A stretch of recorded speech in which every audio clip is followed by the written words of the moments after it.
Okay, let's get started. Good morning, and welcome to everybody. We can't thank you enough for starting your MLK Day with us on this Monday morning. We have, about 200 people registered for this event, so it's very exciting.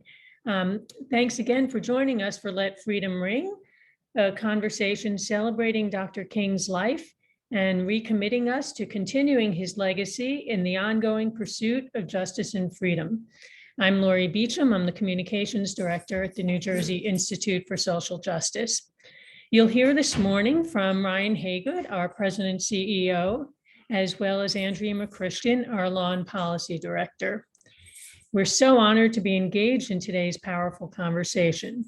We'd also like to honor our co-sponsors of the event, the Social Impact and Community Investment Practice at RWJ Barnabas Health, and thank them for all of their ongoing support.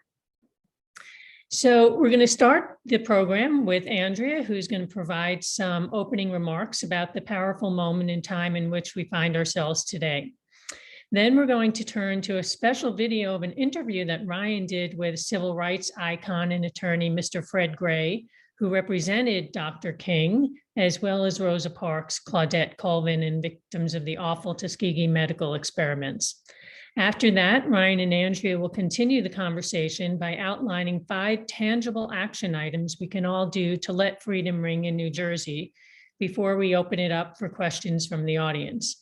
We'll remind you a little bit later, but when you do share your questions with us, if you could please put them in the questions and answers instead of in the chat room. You can feel free to use the chat to communicate with each other, but if you'd like to send questions for the panelists to address, please do use the Q&A feature. So again, thank you so much for joining us this morning, and I'll turn it over to Andrea. Thank you so much, Lori. Good morning, everyone, and welcome to Let Freedom Ring. So excited to be here with all of you and to have this wonderful conversation with Ryan. So I'd like to open us up this morning with the words of Dr. King himself to situate us in this conversation. And I quote, "Freedom is never given voluntarily by the oppressor. It must be demanded by the oppressed." These powerful words are more important now than ever, as we sit in a moment where we see advocates for racial and social justice across the country calling for the need for true freedom, rather than empty platitudes or symbolism. Indeed, Dr. King's own family has recognized the need for our nation to move beyond performative gestures to true transformation, calling for elected officials to take action by passing the Freedom to Vote John R. Lewis Act, rather than reducing this day to ceremony and pomp and circumstance. As Martin Luther King III powerfully noted, "We will not accept empty promises in pursuit of my father's dream for a more equal and just America." So what does it mean to demand freedom in this powerful moment nationally and here in New Jersey? A moment where Congress has failed to protect democracy from the proliferation of voter suppression bills. A moment where, in response to the murder of George Floyd, Breonna Taylor, and so many other unarmed Black people at the hands of law enforcement, it has been nearly impossible to pass meaningful police accountability legislation nationally and here in New Jersey. A moment where the call from thousands for a New Jersey reparations task force has been met with symbolic gestures like the designation of Juneteenth as a state holiday and the changing of the freeholder name. A moment where, as legislators have used hashtags to proclaim that Black Lives Matter, our state's 3 youth prisons, which lock up Black kids relative to their white peers at the highest disparity in the nation, remain open 4 years after they were announced to close. A moment where our state is one of the most prosperous in the country, yet is also home to one of the nation's starkest racial wealth gaps. Well, what it means for us in this moment is that we must not rest. We must not be content. We must not be comfortable. Instead, in the spirit of Dr. King, we must fight. We must fight for our freedom. We must demand that our nation and our state invest dollars and resources into empowering Black communities. We must demand that we move beyond hollow promises to real and lasting transformation and the dismantling of structural racism. And here in New Jersey, we must all join together as a beloved community to fight for liberation from New Jersey's shameful racial disparities, some of the starkest in the nation, and fully commit ourselves to ensuring freedom for all in the Garden State. And do you know who is no stranger to the fight for freedom? Mr. Fred Gray Sr., who proudly represented Dr. King and who we recently had the privilege of honoring with the Institute's Lifetime Engineer for Social Justice Award. Mr. Gray was critical to the civil rights movement's advancement and successes, with Dr. King referring to him as the brilliant young man who later became the chief counsel for the protest movement. Mr. Gray is a legendary civil rights attorney whose mission was to destroy everything segregated he could find. In an unparalleled career that continues to this day, Mr. Gray represented Dr. Martin Luther King Jr., Claudette Colvin, Rosa Parks, and the victims of the Tuskegee medical experiments. He also litigated the voting rights case that allowed the Selma to Montgomery March to proceed after it was stopped on Bloody Sunday. Mr. Gray, now 91, also recently successfully represented Ms. Colvin in her effort to get her record expunged following her refusal in 1955 to give up her seat on a bus. Now, I'd like us to take a moment to view a powerful conversation Ryan recently had with Mr. Gray.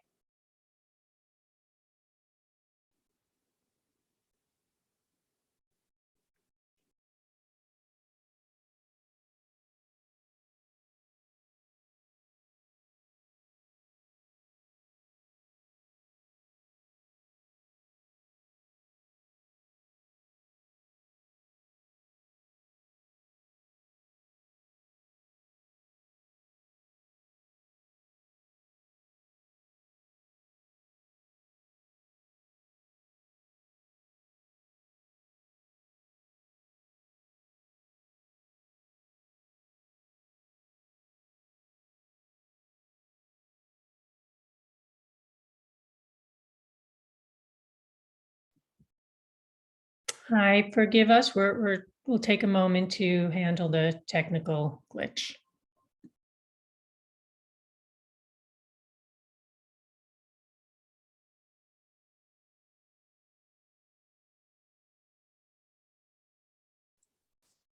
Ryan, in the meantime, I'd like to kick it to you to see if you had any kind of preliminary reflections on this day, your conversation with Mr. Gray that you'd like to lead us into. Yeah, so, and Andrew, I just want to pick up one by thanking you all for joining us at the start of the Dr. King Day on what the family has urged us to think of as a call to action. To your point, Andrea, beyond symbolic acts and empty words.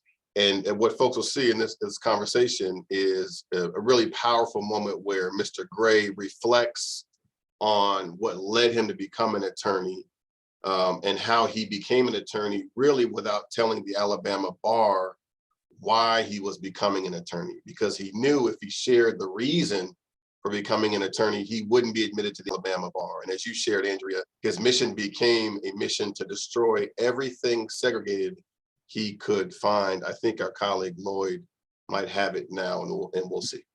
I'm humbled to be sitting here with you and humbled by what you've done for this country, for this world. Mr. Gray, I'm humbled by what you have done to inspire me. You'll remember that when I was an LDF lawyer, I shared with you that I first learned about you when I was a high school student in Denver. And I learned about your mission to use your legal degree to destroy everything that was segregated. I was born December 14th, 1930. And during my entire childhood and my educational process, everything was completely segregated. When I was a teenager, I saw there were problems that we were having in Montgomery on the buses. So I decided I would become a lawyer, not just any kind of lawyer, but I wanted to help solve the problems. And on September the 7th, 1954, I was admitted by the Alabama Supreme Court to practice law in Alabama, and I've been practicing ever since. And as of that date, I was then ready to begin destroying everything segregated I could find, but I still didn't tell anybody about it.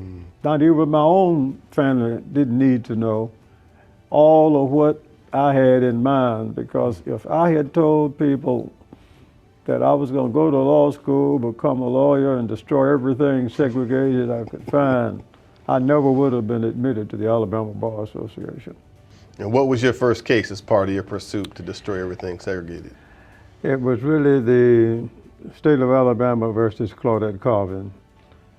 Claudette Carvin was a 15-year-old girl who was arrested en route from school going home. She wasn't seated in the seats that were reserved for whites. She was arrested and called the parents, and they retained me to represent her. She was charged with being a delinquent.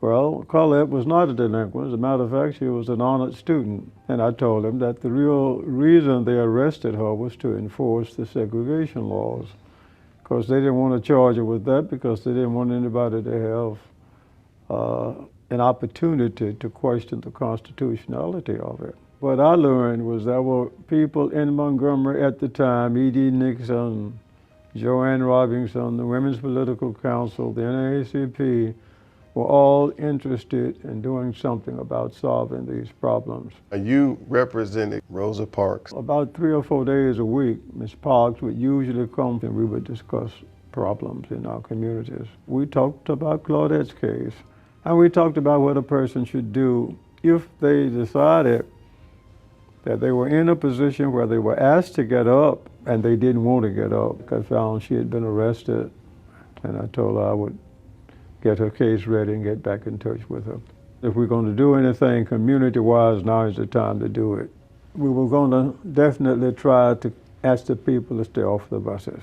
And so that bus boycott was supposed to last 1 day. How long did it ultimately last? Well, it ended up lasting 382 days. The first meeting was held at Dexter Avenue Baptist Church on that Friday evening, and finalized the details, and people refused to ride the buses on Monday, and we had Ms. Parks' trial and had the meeting at Holt Street Baptist Church and introduced Dr. King to the nation, and the rest of it is history.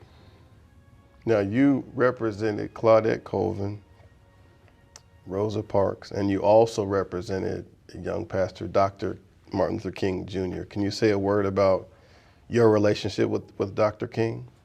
Well, because Dr. King was the spokesman for the group, and I was a lawyer. We were in touch with each other on a day-to-day basis, because I had to let him know what the law was. So if they were going to do something that violated the law, I needed to know about that, so we'd be prepared to do whatever needed to be done on it.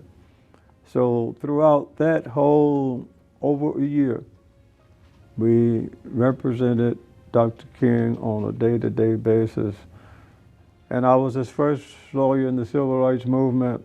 Another of your cases involved protecting the rights of the civil rights marchers over the Edmund Pettus Bridge to get to Montgomery.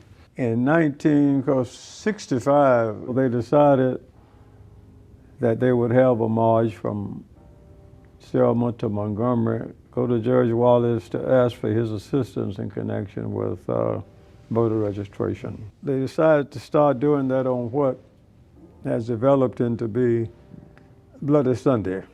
John Lewis was included in it, and they wanted to know if I would come over to Selma, because they wanted to march from Selma to Montgomery, but they didn't want to be beaten again. Before the close of day on Monday, following Bloody Sunday, we filed the case.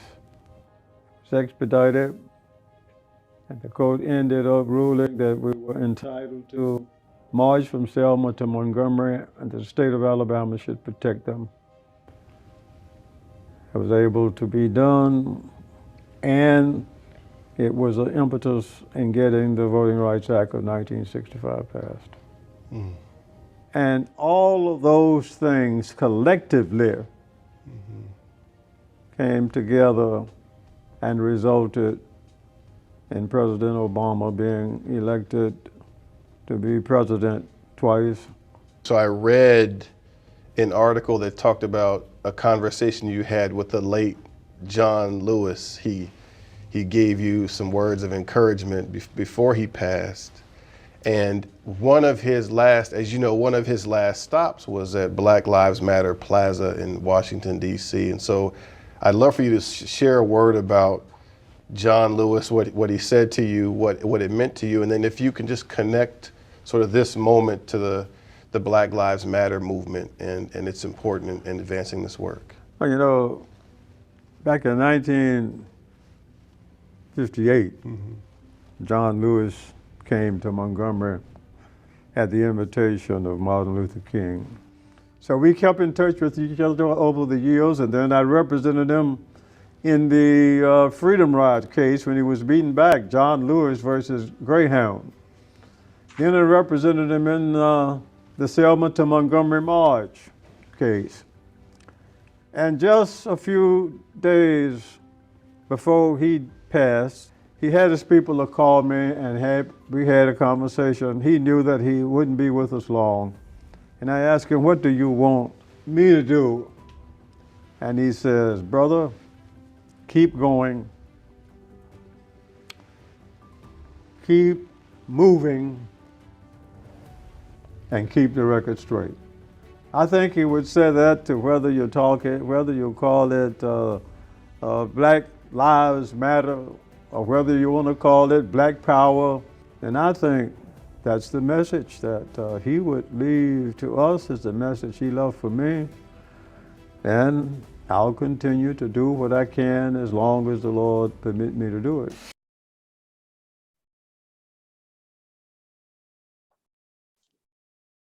Wow. Ryan, what a powerful conversation you had with Mr. Gray. Can you just tell us a little more about that conversation and how you think it ties into kind of the greater theme of this morning about letting freedom ring? Yeah, thanks, Andrew. I love the question. You know, at the beginning of the conversation, there was a big part of me that couldn't believe that I was in the same room with this man who worked, yes, with a team of lawyers and a team of grassroots advocates in that moment, but who had committed his life to letting freedom ring and who put himself in harm's way in more ways than we could ever really imagine in pursuit of the realization of freedom. And so at the very beginning of the conversation, it was sort of a surreal moment where I was just sort of really struck by the privilege that I had to sit with him. You know, as I shared in the video, I first learned about him when I was a high school student in Denver, Colorado at Manual High School. I read about him in the books. I saw him in these black and white images in a series called Eyes on the Prize. And now at 46, to be able to sit with this man, now 91, who so generously gave his life and who was used so in such an impactful way to fundamentally transform this country. One of the things that I, as someone who loves voting rights and who committed a lot of my life to doing voting rights, was struck by was the way that he was used to transform our democracy in this country. So he talked about how he represented Dr. King, how he represented John Lewis and the Selma marchers to allow the Bloody Sunday March to proceed. You all know that the Bloody Sunday March was initially stopped by Alabama state troopers once the 600 nonviolent peaceful protesters made it over the bridge from Selma into Montgomery. And Mr. Gray talked about how he and a team of lawyers then went back, filed a lawsuit that allowed that march to continue 55 miles all the way to the capital of Montgomery.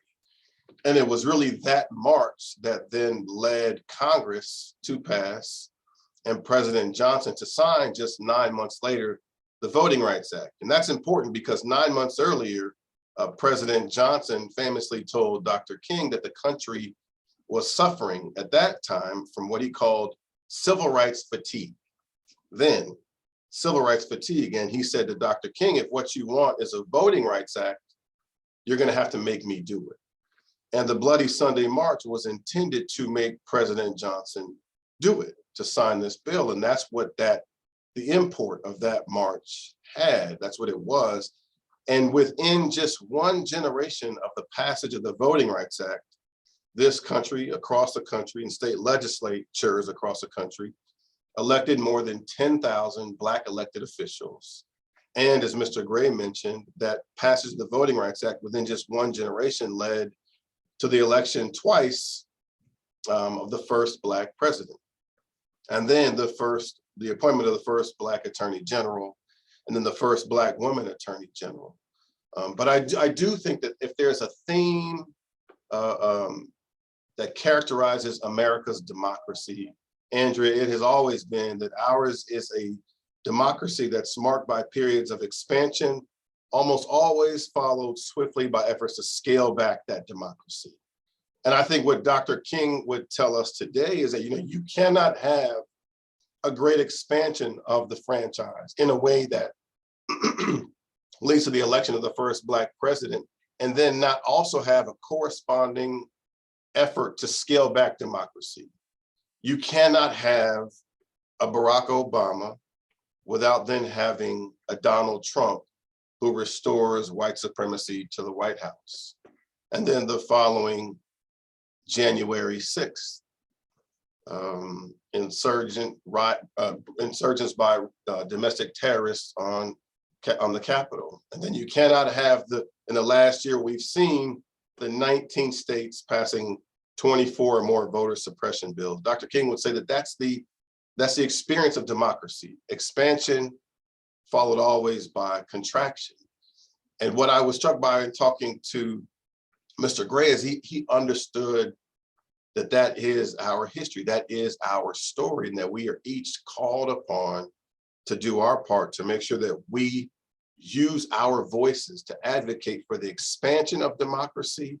And then we do our level best to fight hard against retraction of democracy from happening on our watch.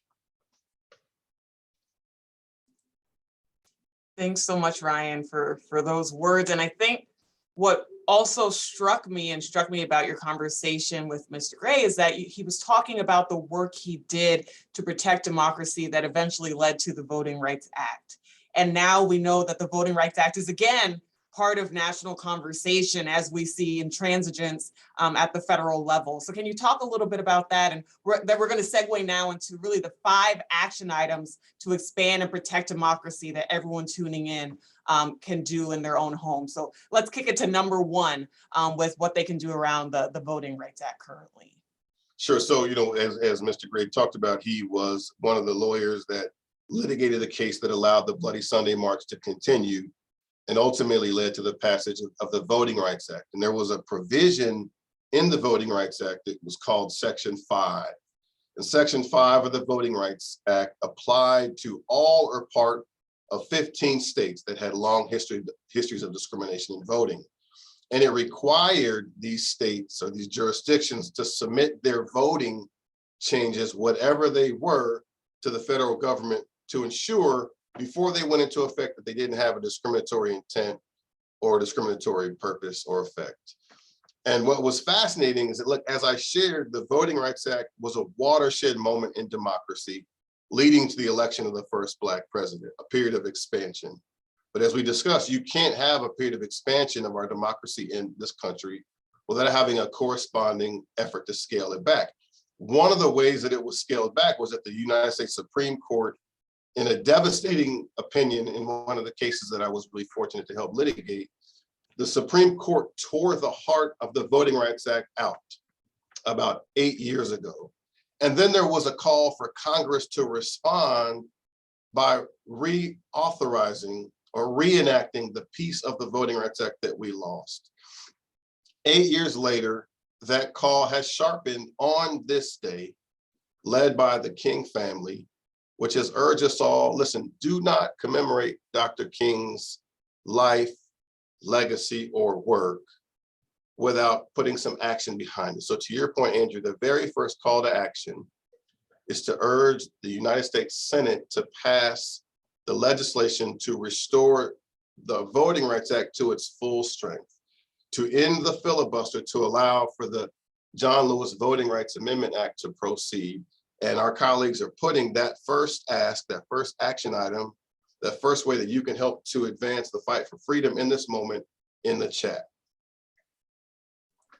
Thank you so much, Ryan. And again, in the chat, there is a petition that you all can go to now to urge the Senate to end the filibuster and pass the Freedom to Vote John R. Lewis Act. And again, if there's any questions that are coming up, I'm sure there's many bubbling up to the surface as we're talking, please put them in the Q&A function, Q&A box, because we'd love to engage in those conversations. So Ryan, we just discussed a vital piece of legislation at the federal level that we believe must be passed now, but we also know that New Jersey has pending voting rights legislation that would expand democracy right here in the Garden State.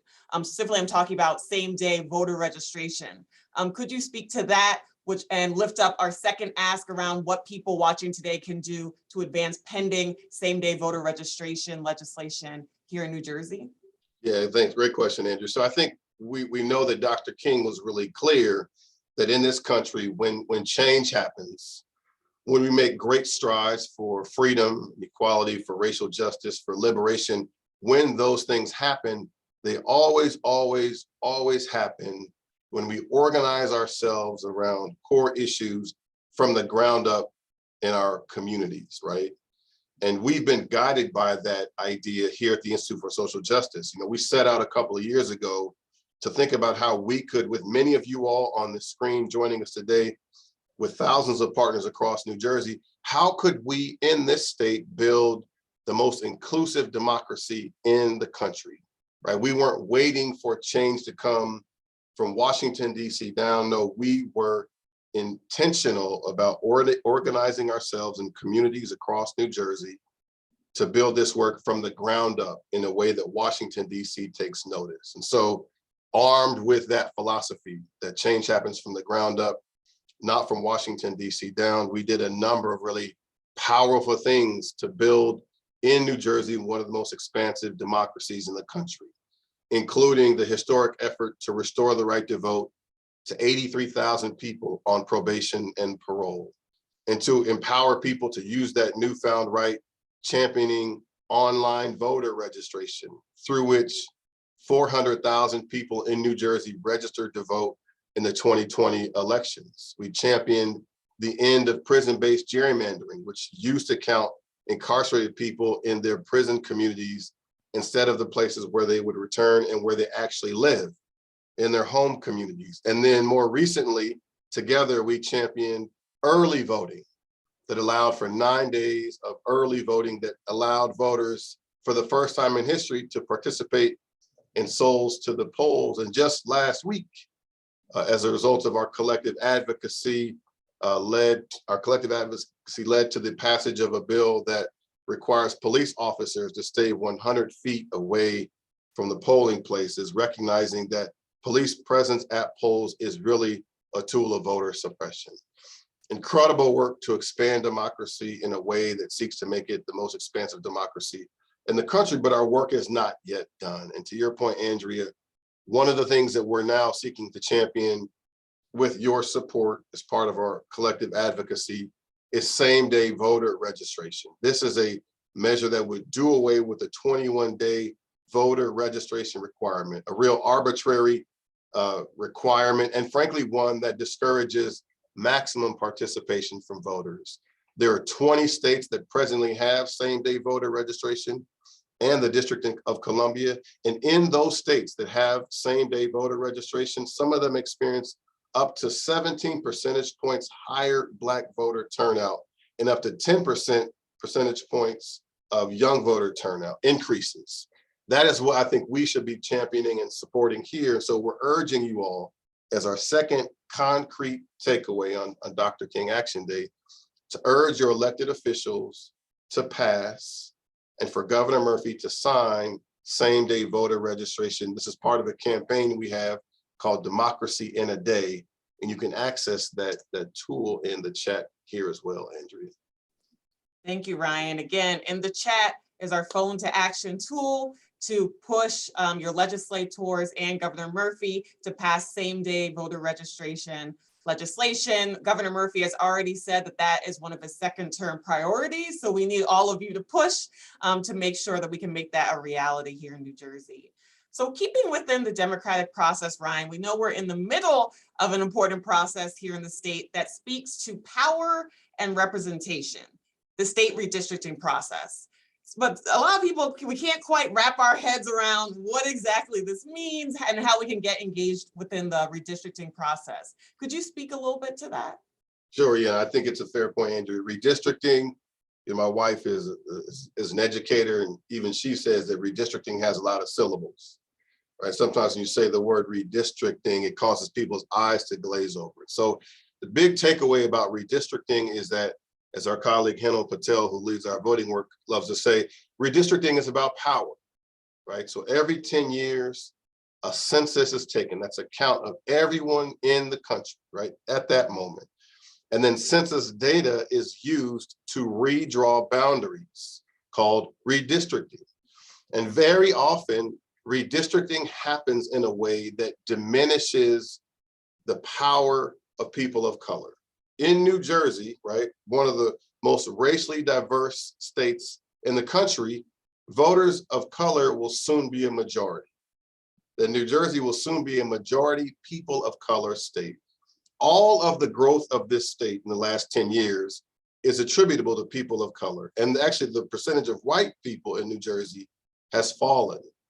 And so we are part of a coalition of people of faith, people of conscience, people pursuing freedom, who are involved in an effort to ensure that we center racial equity in New Jersey's redistricting process. And so we have been leading a number of efforts, encouraging folks to stand with us to testify in hearings about what districts should look like. And we invite you to join us in this work to ensure that we are able to realize the increased strength of voters of color as reflected in our numbers. As voters of color approach majority status in this state, which is something that we can be very excited about, it speaks to the burgeoning number, the growing power of people of color. That increased power should be reflected in the redistricting process. And together, as a result of our collective advocacy, we can ensure that it will be. So again, on our third action item here around centering racial equity and redistricting, you can find a way to plug into that in the chat as well. Thank you, Ryan. And so yes, in the chat, we're dropping our redistricting website. We would love to work with you to get you and your communities and organizations prepared to testify at the remaining hearings, as well as if you want to speak about what your community is, that is something we want to take into account. Your community of interest that we can draw into a racial equity map to make sure that the Apportionment Commission understands that racial equity should be at the heart of this process, as Ryan says, is about power. So Ryan, we mentioned a little bit before that New Jersey's home to some of the starkest racial disparities in the nation that, as we've seen and illustrated in our Repairing the Cracks report, have been exacerbated by the COVID-19 pandemic. But these disparities, we know weren't born overnight, but are directly tied to slavery and its lasting legacy of discrimination here in New Jersey. As such, we know that these disparities can't be remedied by symbolic gestures, but rather by intentionally designed investments in our Black communities in the state. Could you speak a little to that and what we can do here in New Jersey, perhaps pass pending legislation that can repair the harm of this shameful legacy of slavery? Sure, great question again, Andrea. So we, here at the Institute, we focus really intently on racial disparities. And our work really tries to understand where those racial disparities come from and what they reflect. And Andrea, as you mentioned, New Jersey is a lot of things, right? We are at once one of the most racially diverse states in the country, but that racial diversity exists alongside some real grinding and entrenched racial segregation, right? We're one of the wealthiest states in the country, second this year, I think, only to Maryland. But that incredible prosperity in our city, in our state, exists alongside some real punishing poverty. And what our work teaches us at the Institute is that The racial disparities we confront today go back to slavery in New Jersey. You know, people don't often think about New Jersey as being a state where slavery happened, but as our colleague Lori Beecham talks a lot about, New Jersey was referred to as a slave state of the North. As a colony, New Jersey incentivized slavery from its founding. We gave each English white settling family 150 acres of land. And then we gave those same families an additional 150 acres of land for each enslaved Black person who worked on that land. That's how we started as a colony. And it was in that founding that we created a number of things, including our racial wealth gap. So today, right, several hundred years later, we have, to your point, Andrea, in the top of your remarks, we have one of the most striking racial wealth gaps in the country. Our colleague Laura Sullivan explains that the individual net wealth for Black adults in New Jersey is $179, right? Less than the cost of groceries for a small family. That racial wealth gap today was designed during our founding in slavery. And so we launched a campaign that was really inspired by a conversation we had with Speaker Craig Coughlin called Say the Word Reparations. We stood 2 years ago with the Legislative Black Caucus and a number of other courageous legislators, faith leaders, key stakeholders to introduce a piece of legislation called the New Jersey Reparations Task Force that would do two things. The first thing it would do is that it would contend with New Jersey's history of slavery and grapple with the enduring legacy of slavery that you mentioned, Andrea. We all stand in the shadow of and the legacy of slavery. We did not create it, but we've inherited it, and it's incumbent upon us to grapple with it. So this task force first order of business to confront that history and enduring impact. The second thing this task force would do would then be to make key recommendations around the kinds of policies we would need to create and implement to fill in the cracks of our broken foundation, and key recommendations around the kinds of investments that we need to make Black communities whole finally. In that conversation, Speaker Craig Coughlin said, you know, Ryan, listen, I would support this task force if you would just call it something else. Like, why not a racial equity task force or a wealth gap task force? You could even call it a Black Lives Matter task force. But Ryan, the word reparations, you know, it unsettles people. It makes people feel uncomfortable. And we said back to Speaker Craig Coughlin, listen, the fact that we're asking you for a task force is the concession. And having made the concession of asking for a task force, the very least we can do is call it what it is. And that gave birth to the Say the Word Reparations campaign. On a day when we're lifting up the life and legacy and incredible impact of Dr. King, who gave his life in the pursuit of freedom, the very, very, very least we can do in this state is to say the word reparations in the context of a task force that would finally have that conversation. And I want to be very honest here, Andrea, the only reason this bill hasn't moved is because 3 white men stand in the way of it moving. That's the governor, Phil Murphy, who's been unwilling to say the word reparations.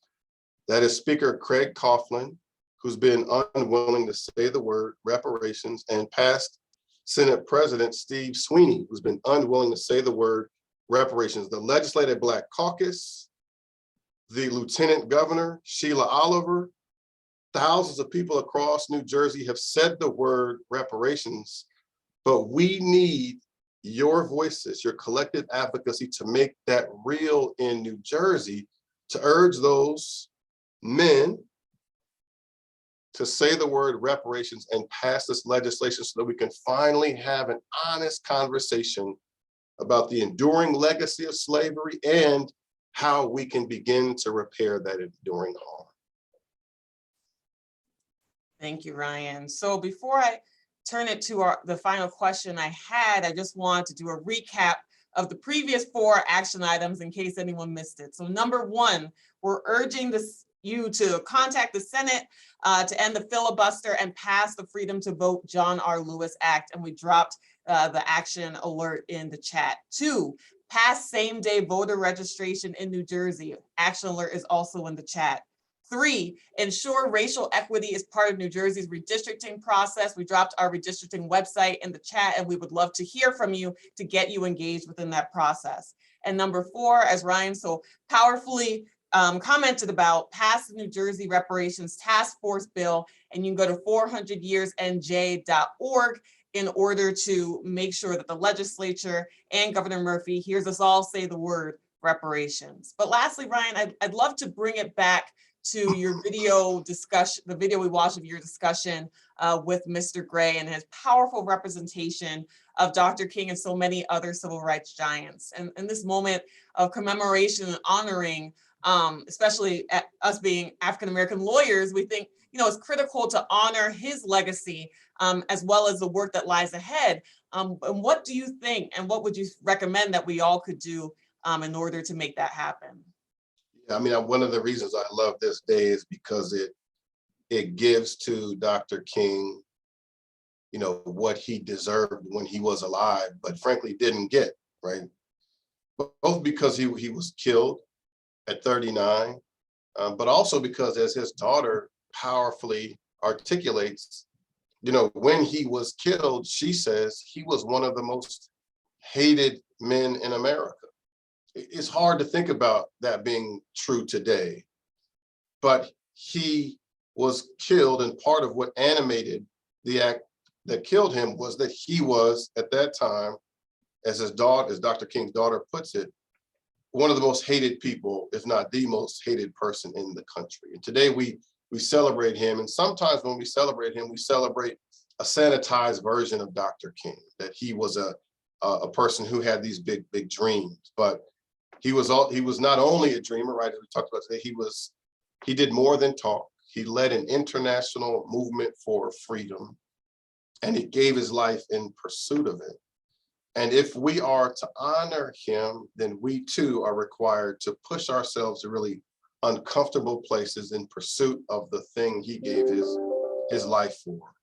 And one of the things that grieves me often is that we acknowledge people after they've passed.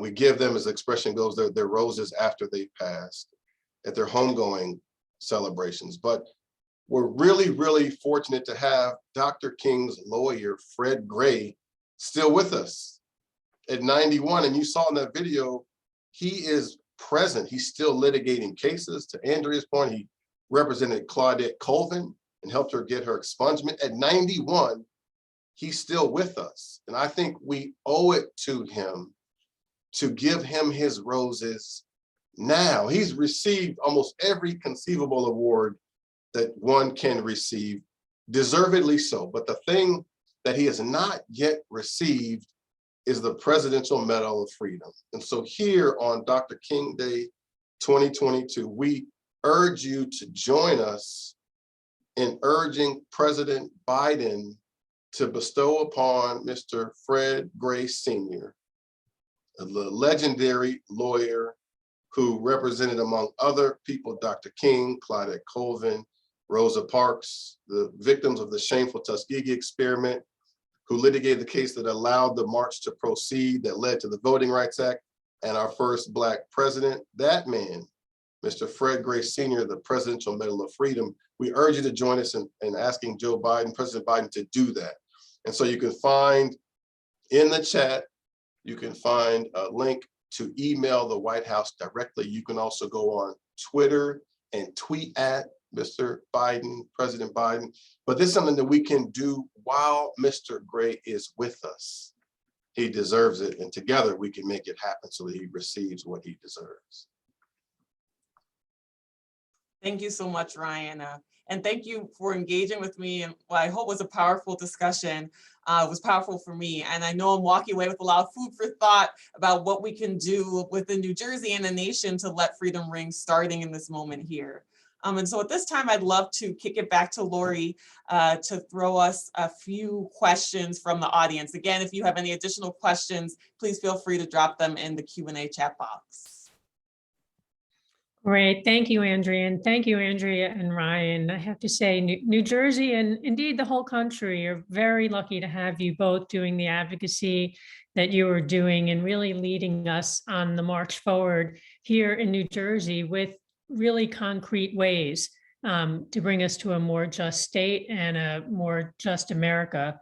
I'm looking in the Q&A and I'm not seeing questions now. However, we have gotten some via Facebook and some back channels. So we will start with those. And again, if you do have any Q&A for Andrea and Ryan, please do put them in the Q&A. One question is asking about last summer. We saw what many people refer to as a racial reckoning. We saw a lot of people in the streets. What do you think about the energy from that? Is that still going on? Do we need to be doing something to keep it alive? And Andrea, I'll start with you on that. Sure, thanks, Lori. So actually remember I was in conversation with our colleague Shanti Jones a few weeks ago, and she said it wasn't a moment, it was a movement. And I like that framing because for many, it was an eye-opening experience where, as I mentioned, the murders of George Floyd, Breonna Taylor, and so many others opened eyes to the structural inequities and cracks within our foundation. But for others, it was a recognition that this was a long time coming. For example, we've been talking about the issue of reparations since back to the Civil War and 40 Acres and a Mule, with John Conyers, Representative Conyers, trying to advance reparations legislation at the federal level for decades. And so these conversations that we're having, while some are discovering them for the first time, others are continuing to advance this. And so I think we're actually stronger than ever right now, where that moment was really a jumping off point for the momentum we're seeing now, where that we're able to expand our coalitions to people who are finally reaching out and saying, hey, I never knew the privilege I had. I never knew that New Jersey was home to some of the worst racial disparities in the country. And so I think we're really at an exciting time where we're seeing so many people being brought into the fold of racial and social justice. And we've been able to achieve so much, as Ryan already mentioned, and are excited about kind of the future ahead of passing the Reparations Task Force bill, closing our state's broken youth prisons, investing in baby bonds, expanding home ownership for Black communities, making sure that guaranteed income is something that goes statewide, making sure that incarcerated people have the right to vote. Our work is only beginning, and we're so excited to join with everyone on this call and so many others to do the work of social justice moving forward. Great. Thank you so much for that. Another question is, we're seeing all these horrible laws being passed in states around the country, attacking voting rights. How do you think New Jersey is doing generally when it comes to these issues? And Ryan, I'll throw that one to you. Yeah, thanks, Lori. I love the question. I think one, sort of nationally, what we've seen is the Brandon Center released a study that said that 19 states passed 24 voter suppression measures in the last year alone. And it's important to think about, so what is that in response to? And what it's in response to is growing democratic strength from young voters, from people of color, from women, from elderly voters. We're seeing an opportunity for groups that have traditionally not come into power, now coming into power. And those are attempts to scale back that access to that power. We have thought a lot here in New Jersey about how can we lead on the issue of building an inclusive democracy. Our frame has really been from an affirmative perspective, right? So less defensive, more how can New Jersey, in a moment where voter suppression is taking root across this country, how do we build an inclusive democracy that stands as an example for the country? And we've done a lot of important work in that direction, as we shared, around restoring the right to vote to 83,000 people on probation and parole, around passing online and automatic voter registration, around passing early voting, and more recently around banning police presence at the polls, right? Very important democracy expanding measures. And now comes the next level of that work. So how do we collectively bring same-day voter registration to New Jersey to increase voter participation and turnout among young people, around voters of color, around women more broadly? To Andrea's point, how do we expand democracy for people with criminal convictions? It was historic, to be sure, to restore the right to vote to people on probation and parole, but we still have people in prison who can't vote. And in Maine and Vermont, people in prison have never been without the right to vote. They voted in those states from the day that those states became states. How does New Jersey become like Maine and Vermont and allow people in prison to vote, right? Those are sort of next level things. And then there's an important lawsuit being litigated that challenges the way that New Jersey designs its ballots, right? Using a party line, and favors candidates who are on that line by up to 20 to 25 percentage points. So that if you're not on the line, you have a very difficult time winning office in this state. And so thinking about how to join or support that lawsuit to end the party line, to open up democracy for voters and for candidates who run for office. I think that's part of what guides our thinking in this moment, is how can we here in New Jersey build the most inclusive democracy so we truly can be a beacon for it nationally. Great. Thank you so much, Ryan. Here's one that I'm going to send over to Andrea. What can we do to help move the closure of youth prisons? And I would just add on to that. And how is that relevant to today's conversation about Dr. King's legacy? Sure. So I think Dr. King's legacy was speaking to the investments that needed to be made in Black communities who had given so much to this nation. And so with that, I think the fact that we have the worst Black to white youth incarceration disparity rate in the nation and continue to invest almost $500,000 to incarcerate each of the young people in our state's youth prisons, which are 75% empty with over 500 workers, shows the investment that we are not making in our Black communities, the disinvestment that we are making in our Black communities, while at the same time proclaiming that Black lives matter. Governor Christie announced the closure of 2 of New Jersey's youth prisons in January 2018. 4 years later, they remain open. Governor Murphy created a statewide task force to look at youth justice transformation. That task force's final report was never released. Governor Murphy has said that a second-term priority is closing Edna Mahan Prison, which rightfully he should do. But we also need to, 4 years later, close our failed youth prisons that are not rehabilitating our young people and continue to funnel over $50 million a year into largely empty facilities. And so what can everyone do here? They can help us get reintroduced the New Jersey Youth Justice Transformation Act, which will set a closure timeline for our state's youth prisons and reinvest $100 million into communities harmed by youth incarceration. They can contact Governor Murphy and say, we need you 4 years later to actually move forward with closing our state's failed youth prisons. They can contact the Attorney General or the interim Attorney General to say, if you want to stay full time, you need to make a commitment to closing our state's youth prisons, because we can't say as a state that we are prioritizing Black lives if we continue to incarcerate our young people, our Black young people, at shameful rates. Yeah, and can I just, I love Andrea's point there, Lori, and I would just say that, you know, the Selma example is instructive for us here in New Jersey, right? The conversation between Dr. King and President Johnson was one where the president said, listen, the country is not ready for a federal voting rights bill, right? The country, as he said, is suffering from civil rights fatigue. This is the mid-1960s. And Dr. King focused on Selma and joined with 600 nonviolent peaceful protesters and said, we're gonna make you, President Johnson, do it. It doesn't matter who's in office, whether they consider themselves conservative or progressive. If ever we want people in power, elected officials, to do something, we have to make them do it, right? We have to push them to do it. We have to organize ourselves to urge them to do it. Otherwise, too often, even progressive-minded elected officials will be keepers of the status quo.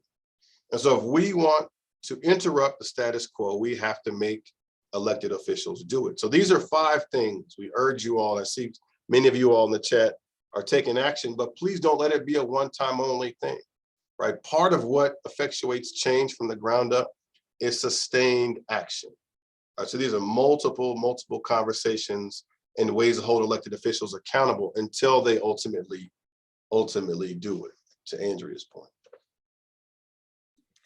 Terrific. And I think we have a few more questions. I don't think we're going to get to every question. So please feel free to always email us at justice@njisj.org. That's justice@njisj.org with any other questions, or tweet at us, and we're happy to engage with you on Twitter. But before we do close, I wanted to just give Ryan and Andrea just 1 minute each to answer the question, in these challenging times, are you still hopeful, and where do you find your hope? And either one can go first. Maybe Andrea, you start first. Sure. So it's interesting because I actually think of something that Mr. Rogers said, where he said that, in times of great despair, always look for the helpers.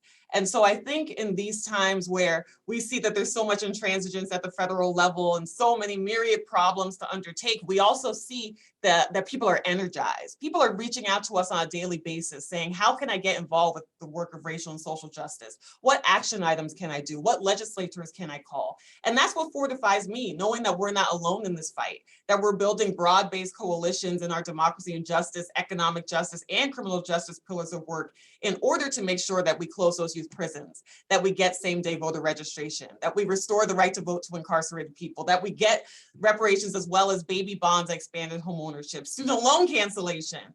All these issues are things that people are engaged with. And that's what makes me want to continue to be engaged with all of you and everyone who's doing the great work at the Institute to do the work of racial and social justice. Great. And Ryan, how about you? Yeah, I love the question, Lori. I saw this conversation that Sherilyn Eiffel, director of the Legal Defense Fund, had, where she said, in all of my readings in history, particularly around the fight for equality and freedom, she said, I never read an account where it said, and then they gave up, right? And then they gave up. And I was struck by that, because that's what's inspiring about this conversation, that 200 people joined a conversation at 9 a.m.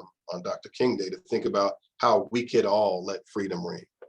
And no part of that conversation contemplates giving up, because we know that when we fight, we win. And when we organize ourselves, we can see the way in which we change things. We fill in the cracks of structural racism. We build a new foundation together. And so that inspires me. And to Andrea's point, to your question earlier, Lori, we're in a moment where people across this country and here in New Jersey are demanding more. And that is a moment that I think excites anyone who does this work, who cares about this work. So I couldn't be more excited, couldn't be more inspired as we begin 2022 to make changes we've not seen before, or that we previously thought before this moment were impossible. And that's an exciting place to be. And it's a real privilege to do this with this team on the screen and you all more broadly. So thank you for joining us, and I'm excited about the way forward. Great, thank you. And I know I'm inspired after this hour. So with that, thank you, Ryan. Thank you, Andrea. Thank you, Lloyd Nelson, who's behind the scenes keeping this going here production-wise. And thanks to all of you for joining us on this MLK Day. We hope to stay in touch with you. Again, justice@njisj.org is the way to reach us, and have a wonderful action-filled day. Bye-bye.